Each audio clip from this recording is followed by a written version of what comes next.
Hi friends, welcome back to Maha Spicy Kitchen. இன்னைக்கு நம்ம ஹைதராபாத் ஸ்டைலில் ஒரு மட்டன் கிரீன் பிரியாணி பார்க்க போகிறோம். அதுக்கு தேவையான திங்ஸ்லாம் எடுத்து வச்சுருக்கேன். வெங்காயம், தக்காளி, வேக வச்சு எடுத்து வச்சுருக்கேன். மட்டனு ஸ்டாக்கோடு இருக்குது. தயிர், புதினா, கொத்தமல்லி,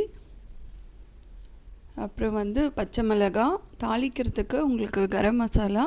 இது புதினா, கொத்தமல்லி, பச்சை மிளகாய், தயிர் போட்டு நான் கிரைண்ட் பண்ணி எடுத்து வச்சுருக்கேன். அதுக்கப்புறம் கேஷ்யூ, ஒரு 5 கேஷ்யூ, கசகசாவும் கிரைண்ட் பண்ணி எடுத்து வச்சுருக்கேன். அப்புறம் ஜிஞ்சர் கார்லிக் பேஸ்ட்டு தேவை நமக்கு. ஒரு லெமன் எடுத்துக்கலாம். இது நம்ம ஆல்ரெடி ஹைதராபாத் பிரியாணிக்காக நம்ம ஆல்ரெடி ப்ரிப்பேர் பண்ணி வச்சுருந்த நம்ம ஹோம்மேட் பிரியாணி மசாலா. வாங்க இப்போது எப்படி நம்ம இந்த பிரியாணி பண்ணுறதுன்னு பார்த்துடலாம். இப்போ பிரியாணி டப் வச்சாச்சு. இதில் நான் ஆயில் ஆல்ரெடி வச்சுருக்கேன்.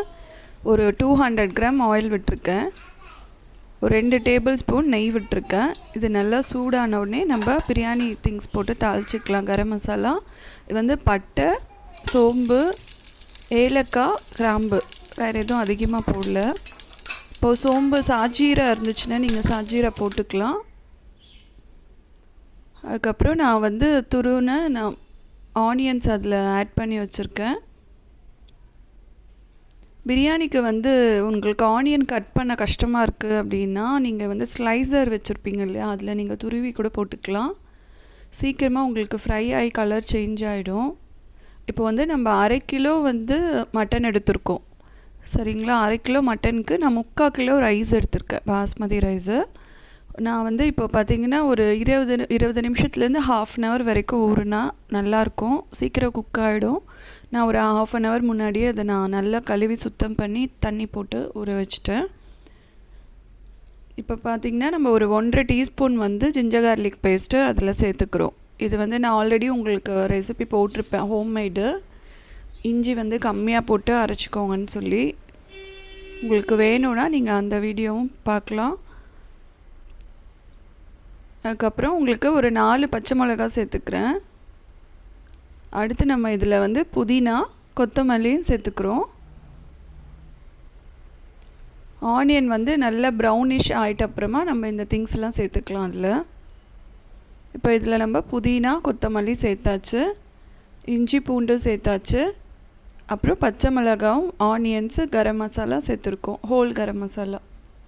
இப்போ இதை நம்ம நல்லா சாட்டே பண்ணிக்கணும், அந்த பச்சை வாசனை கொஞ்சம் போகிற மாதிரி. இதுக்கப்புறம் நம்ம இதில் தக்காளி சேர்த்துக்கலாம். இப்போது ஆனியன் நம்ம இதில் எவ்வளோ சேர்த்துருக்கோம் அப்படின்னா, 1/2 கிலோ மட்டனுக்கு 1/4 கிலோ நம்ம ஆனியன்ஸ் வேணும். ஒரு 4 மீடியம் சைஸ் ஆனியன் 4 எடுத்திருக்கேன். அதே அளவுக்கு ஒரு 4 மீடியம் சைஸ் தக்காளியும் எடுத்திருக்கேன். நீங்கள் தக்காளி இப்படி போடுறதால புளிப்பாயிடும்னு நினைக்க வேணாம், கரெக்டாக வரும் உங்களுக்கு. இந்த மெஷர்மெண்ட் கரெக்டாக ஃபாலோ பண்ணிங்கன்னா. இப்போ நம்ம ஸ்லைஸ் பண்ணி வச்சுருக்கிற இந்த தக்காளியும் நான் அதில் ஆட் பண்ணிட்டேன். இந்த தக்காளி நல்லா வேகணும் நமக்கு. நல்லா அது இது பண்ணிவிட்டு மூடி போட்டு நல்லா வேக விட்டுருங்க ஒரு 2 செகண்ட்ஸு. இந்த பிரியாணி பார்த்திங்கன்னா குழந்தைங்களாம் ரொம்ப விரும்பி சாப்பிடுவாங்க. ஏன்னா காரம் நம்ம கம்மியாக தான் இதில் சேர்ப்போம். இதில் நம்ம ரெட் சில்லி ஆட் பண்ண மாட்டோம். நம்ம ஒன்லி அந்த க்ரீன் சில்லி அரைச்சோம் இல்லைங்களா, அதோடு தான் நம்ம இந்த பிரியாணி பண்ண போகிறோம். ஸோ எக்ஸஸாக கொஞ்சம் நெய் ஆட் பண்ணிங்கன்னா உங்கள் வீட்டில் பசங்க இருக்காங்கன்னா ரொம்ப விரும்பி சாப்பிடுவாங்க. நீங்கள் ட்ரை பண்ணி பார்த்துட்டு எனக்கு கமெண்ட் செக்ஷனில் எனக்கு பின் பண்ணுங்கள். இது எங்கள் வீட்டு ஃபேவரட் பிரியாணி. கிட்ஸுக்கும் சரி, பெரியவங்களுக்கும் சரி. உங்களுக்கு அந்த பிரியாணி கொதிக்கும் போதே பார்த்திங்கன்னா ரெடி ஆகும்போதே உங்களுக்கு ஸ்மெல் நல்ல ஒரு அரோமா கிடைக்கும். ஸோ இப்போ நம்ம இந்த தக்காளி நல்லா ஃப்ரை பண்ணிக்கலாம். நான் இப்போ மூடி போட்டு வேக வச்சேன் இல்லைங்களா, அதிலே நல்லா வெந்துருச்சு பாருங்கள். இப்போ நான் ஆல்ரெடி ஒரு 3 விசில் விட்டு மட்டன் பாயில் பண்ணி எடுத்து வச்சுருக்கேன். இப்போ மேரினேட் பண்ணாமல் நம்ம எதுக்கு பாயில் பண்ணோம் அப்படின்னா, இந்த பிரியாணிக்கு மட்டன் ஸ்டாக் வேணும் நமக்கு. ஸோ அதுக்காக நான் மட்டன் ஒரு 3 விசிலுக்கு பாயில் பண்ணி எடுத்து வச்சுருக்கேன். நல்லா நீங்கள் எடுக்கிற மட்டன் பொறுத்து தான், நல்லா எலசாக பார்த்துட்டு நமக்கு அந்த தொடக்கறியாக பார்த்து வாங்கினீங்கன்னா சீக்கிரமாக உங்களுக்கு குக் ஆகிடும், சாஃப்டாக இருக்கும் பிரியாணிக்கு. இப்போ நம்ம அதை நல்லா சாட்டே பண்ணியாச்சு. இதில் வந்து கொஞ்சம் உப்பு ஆட் பண்ணிக்கலாம், மட்டன்லாம் வேகிறதுக்கு ஆட் பண்ணிவிட்டு. இப்போ நான் வந்து அதில் தயிர் சேர்த்துக்கிறேன். தயிர் எப்படின்னு பார்த்தீங்கன்னா, இந்த டேபிள் ஸ்பூனில் வந்து ஒரு 4 டேபிள் ஸ்பூன் ஆகும். நான் அப்படியே கண்ணளவுலே சேர்த்துக்கிறேன் தயிர். இப்போது 1/2 கிலோ நீங்கள் மட்டன் எடுத்தீங்க அப்படின்னா நீங்கள் ஒரு 100 கிராம் தயிர் சேர்க்குற மாதிரி இருக்கும். ஆல்ரெடி நான் கொஞ்சம் தயிர் வந்து புதினா, கொத்தமல்லி, க்ரீன் சில்லி நம்ம கிரைண்ட் பண்ணி எடுத்தோம் இல்லைங்களா, அதில் ஆல்ரெடி நான் தயிர் சேர்த்துருக்கேன். அதனால் இதில் நான் அதை விட கொஞ்சம் கம்மியாக சேர்த்துட்டேன். 100 கிராம் ஃபுல்லாக சேர்க்கல. இப்போ நம்ம இதில் லெமனும் ஆட் பண்ண போகிறோம்.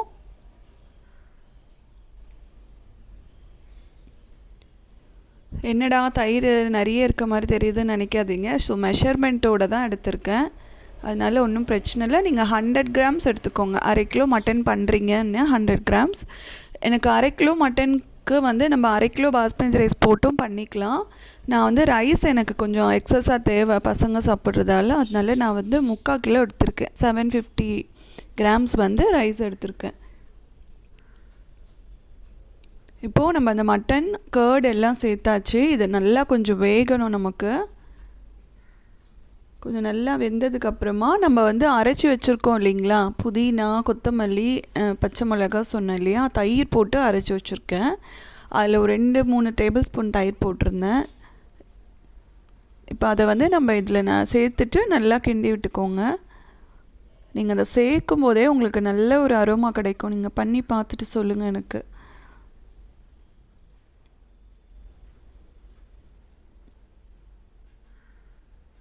ஸ்மெல் வருது பார்த்தீங்கன்னா, நீங்கள் பண்ணும்போது உங்களுக்கு நல்லா தெரியும். இது கூடவே நம்ம வந்து இப்போது வீட்டில் ரெடி பண்ணி வச்சுருக்கோம் இல்லைங்களா, அந்த பிரியாணி மசாலா நம்ம ஆட் பண்ண போகிறோம். ரொம்ப சேர்க்க வேணாம், ஒரு 1.5 டேபிள் ஸ்பூன் சேர்த்தா போதும். அதுவே அதுலேயே நமக்கு ஆல்ரெடி வந்து பெப்பரு, ஜீரகம் எல்லாமே போட்டாச்சு. அதனால் நீங்கள் எதுவும் இதில் சேர்த்துக்க வேணாம். எக்ஸ்ட்ரா நீங்கள் அதிகமாக மசாலா எதுவும் சேர்க்காதீங்க. அப்போ தான் உங்களுக்கு அந்த அரோமா கிடைக்கும். ஸோ நான் இப்போ வந்து 1.5 டீஸ்பூன் பிரியாணி மசாலா சேர்த்துட்டேன். தேவைக்கான உப்பு சேர்த்துருக்கேன். ஆல்ரெடி கொஞ்சம் உப்பு சேர்த்துருக்கேன். நம்ம இப்போ ரைஸ் போட போகிறோம் இல்லைங்களா, ஸோ உப்பு நமக்கு ரைஸுக்கும் பிடிக்கணும். நீங்கள் உப்பு கொஞ்சம் செக் பண்ணி சேர்த்துக்கோங்க. இதுக்கப்புறம் நம்ம வந்து இதில் லெமன் ஜூஸ் ஆட் பண்ண வேண்டியது இருக்கும். இப்போ இது நல்லா கொதிச்சிட்ருக்கு. நம்ம உடனே வந்து பச்சை வாசனை போகாமல் ரைஸும் சேர்க்கக்கூடாது, வாட்டரும் சேர்க்கக்கூடாது. அந்த ஸ்மெல் நல்லா போயிட்டு, நான் ஆல்ரெடி சொன்ன மாதிரி மேலே எண்ணெய் மிதந்து வரணும். அந்த டைமில் தான் நீங்கள் ரைஸ் ஆட் பண்ணணும். நம்ம ஆல்ரெடி வந்து பாஸ்மதி ரைஸ் ஒரு 1/2 hour ஊற வச்சு எடுத்து வச்சுருக்கோம் இல்லையா, அது இதில் சேர்க்கணும். அதுக்கு முன்னாடி நம்ம இதில் வந்து லெமன் ஜூஸ் வந்து ஆட் பண்ண போகிறோம். இது நல்லா இந்த மாதிரி ட்ரைன்னு சொல்ல வேண்டாம், ஒரு செமி கன்சிஸ்டன்சிக்கு வரும். தொக்கோடு வேணும், அப்போ தான் நம்மளுக்கு பிரியாணி கிடைக்கும். இது வந்து 1 லெமன் அப்படியே நான் வந்து பிழிஞ்சு எடுத்து வச்சுருந்தேன். ஸோ அதை இப்போ சேர்த்தாச்சு. இதை நல்லா கிளறிடுங்க. கிளறிட்டு அந்த ஆயில் மேலே வர வரைக்கும் நம்ம அதை கொதிக்க விட்டுக்கலாம். நீங்கள் கரெக்டாக நான் சொன்ன மாதிரி பிரியாணிக்கு வந்து கொஞ்சம் மூடி போட்டு தான் வேக விடணும். அப்போ தான் நமக்கு அந்த ஸ்மெல் அதிகமாக வெளியே போகாமல் நமக்கு நல்லாயிருக்கும்.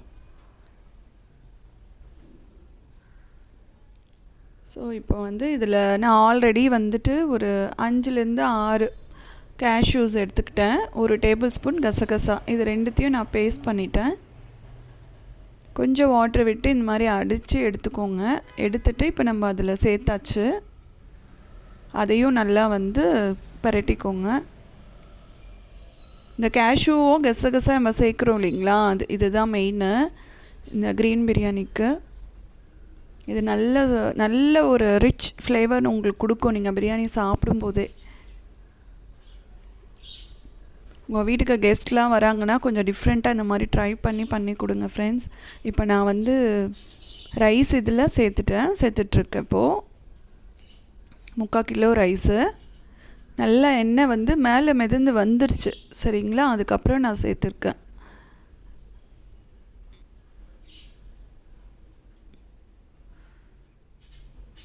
இப்போ இதில் நம்ம ரைஸ் சேர்த்துட்ருக்கோம். ரைஸ் சேர்த்துட்டு நம்ம அதுக்கான இப்போ எப்படி பார்த்தீங்கன்னா நான் என்னோடய அளவுப்படி நான் 3 கிளாஸ் ரைஸ் எடுத்திருக்கேன். 3 கிளாஸ் ரைஸ்க்கு வந்து பாஸ்மதி ரைஸ் நம்ம ஓப்பன் பேனில் பண்ணும்போது 3 கிளாஸ்க்கு வந்து 6 கிளாஸ் நம்ம வாட்டர் விடணும். 6 கிளாஸ்னால் மேலே ஒரு 1/4 கிளாஸ் கம்மியாகவே விடுங்க. ஸோ கரெக்டாக வரும் நமக்கு. சரிங்களா? ஹாஃப்லாம் விட வேண்டாம். இப்போ நான் ஃபஸ்ட்டு 1 கிளாஸ் வந்து நான் மட்டன் ஸ்டாக் எடுத்து வச்சுருக்கேன். நீங்கள் இந்த மட்டன் ஸ்டாக் பிரியாணியில் ஆட் பண்ணி பாருங்கள். மட்டன் பிரியாணிக்கும் ஸ்டாக் ஆட் பண்ணுங்கள், சிக்கன் பிரியாணிக்கும் ஸ்டாக் ஆட் பண்ணிங்கன்னா ஃப்ளேவரே ரொம்ப டிஃப்ரெண்ட்டாக இருக்கும் உங்களுக்கு. ஸோ அதை ட்ரை பண்ணி பாருங்கள். நான் ஆல்ரெடி மட்டன் எப்படி வேக போட்டேன் அப்படின்னா, மட்டன் 1/2 kgக்கு நான் ஒரு 2 டம்ளர் தண்ணி போட்டிருந்தேன். அதில் வந்து கொஞ்சம் நமக்கு ஸ்டாக் வேணுன்றதுனால ஆட் பண்ணியிருந்தேன். நார்மலாக 1 டம்ளர் தான் போடுவோம் மட்டனுக்கு. ஸோ உப்பு, ஜிஞ்சர் கார்லிக் பேஸ்ட்டு, மஞ்சத்தூள் இது மட்டும்தான் போட்டேன், வேறு எதுவும் அதில் ஆட் பண்ணல. இப்போ வந்து நம்ம 3 டம்ளர் ரைஸுக்கு வந்து 6 டம்ளர் தண்ணி சேர்த்தாச்சு. இன்க்ளூடிங் மட்டன் ஸ்டாக்கோடு சேர்த்து 6 டம்ளர் சேர்த்துட்டோம். இப்போ அதுக்கு தேவையான உப்பும் சேர்த்தாச்சு. உப்பு செக் பண்ணிக்கோங்க. செக் பண்ணிவிட்டு நம்ம மூடி வச்சிடணும். இப்போ மீடியமான ஃப்ளேமில் ஒரு 15 மினிட்ஸ் நம்ம வந்து குக் பண்ணணும். சரிங்களா? அதுக்கப்புறமா சிம்மில் வச்சு ஒரு 10 மினிட்ஸ் குக் பண்ணணும். நீங்கள் ஓவரால் குக்கிங் டைம் பார்த்திங்கன்னா ஒரு 20 மினிட்ஸ் இருக்கும். அப்புறம் தம் போடுறதுக்கு நமக்கு ஒரு 15 to 20 மினிட்ஸ் ஆகும். ஸோ மீடியம் ஃப்ளேமில் வந்து நீங்கள் 10 மினிட்ஸ் வச்சுக்கோங்க. அண்டு லோ ஃப்ளேமில் ஒரு 10 மினிட்ஸ் வச்சுக்கோங்க. இப்போ வச்சிட்டிங்கன்னா இப்போது பிரியாணி பார்த்திங்களா? ஸோ மேலே நமக்கு வந்து சைடில் நீங்கள் வந்து லைட்டாக அப்படியே கிண்டி பார்க்கணும். தண்ணி இருக்கக்கூடாது. தண்ணி வந்து நல்லா வத்திருச்சா இப்போ வந்து நீங்கள் என்ன பண்ணணும், சிம்லே தான் இருக்குது. நான் வந்து எதுவும் சேஞ்ச் பண்ணல. இப்போ மேலே புதினா போட்டுட்டு நம்ம ஒரு 2 டேபிள் ஸ்பூன் கீ ஆட் பண்ணிக்கணும். கீ வந்து மஸ்ட்டு. லாஸ்ட்டாக நீங்கள் ஆட் பண்ணால் தான் அதுக்கு நல்ல ஒரு ஃப்ளேவர் கிடைக்கும். இப்போ நம்ம இதை வந்து தம் போட்டுக்கலாம். நம்ம வீட்டில் வந்து உரல் வச்சுருப்போம் இல்லைங்களா, அதை வந்து மேலே எடுத்து வச்சிட்டிங்க அப்படின்னா தம் போட்டுட்டு, ஓகேவா, தம்லே வந்து ஒரு 5 மினிட்ஸ் இருக்கட்டும். அதாவது கேஸ் வந்து ஆனில் வந்துட்டு 5 மினிட்ஸ் இருக்கட்டும். அப்புறம் நீங்கள் ஸ்டவ் ஆஃப் பண்ணிவிட்டு 15 மினிட்ஸ் நீங்கள் அப்படியே விட்டுறணும், எடுக்கவே கூடாது மூடி. 15 மினிட்ஸ்க்கு அப்புறம் பாருங்கள், நமக்கு சூப்பரான பிரியாணி கிடச்சிருச்சு. இது வந்து மட்டன் க்ரீன் பிரியாணி. செம்ம டேஸ்ட்டாக இருக்கும். குழந்தைங்க ரொம்ப லைக் பண்ணி சாப்பிடுவாங்க, பெரியவங்களும் ரொம்ப லைக் பண்ணி சாப்பிடுவாங்க. உங்களுக்கு சாப்பிட்டதுக்கப்புறம் பார்த்திங்கன்னா நமக்கு அந்த நெஞ்சு கரைச்சல், இன்டைஜஷன் எதுவுமே வராது. நீங்கள் தைரியமாக இது மாதிரி பண்ணி சாப்பிட்லாம். சூப்பராக இருக்கும். ஏன்னா நம்ம இதில் எல்லாமே அரைச்சி போட்டிருக்கோம். புதினாலாம் பார்த்திங்கன்னா பிள்ளைங்களுக்குலேருந்து எல்லாருக்குமே அப்பிடைட், அது நல்லா பசி எடுக்கும். ஸோ அப்பப்போ நீங்கள் புதினா சிக்கன், புதினா மட்டன் இந்த மாதிரிலாம் பண்ணி கொடுங்க பசங்களுக்கு. பார்த்திங்களா, நம்ம biryani ready. Sunday special mutton biryani ready ஆயிடுச்சு.